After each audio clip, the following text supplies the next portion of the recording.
पंजाब के 36वें ज़िला चनियोट के government girls higher secondary school Lalia की 2500 तालबात पीने के साफ़ पानी से आज भी महरूम हैं।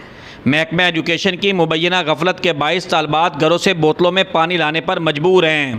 पानी पीने का सही इस्तेमाल नहीं है और बच्चे इससे बीमार भी हो सकते हैं। बच्चियाँ इस पानी से महरूम है फिल्ट्रेशन प्लांट से, और हमारी आपसे बहुत गुजारिश है कि आप इस फिल्ट्रेशन प्लांट को बड़ा बना दिया जाए।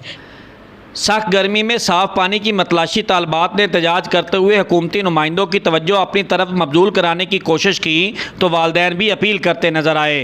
ये हमारी तहसील का सबसे बड़ा government girls higher secondary school है। यहाँ पे कोई पानी का साफ़ इंतज़ाम नहीं है। बच्चियाँ घर से पानी लेकर आती हैं, तो हमारी आला हुकाम से अपील है कि यहाँ पे कोई वाटर फिल्ट्रेशन का प्लांट लगाया जाए। गर्मी की शिद्दत के साथ पीने के साफ़ पानी की तलब में भी इजाफा हो जाता है। ऐसे में तालबात के लिए पानी की मौसर फराहमी किसी नेमत से कम नहीं। अमीर उमर चमन, चनियोट।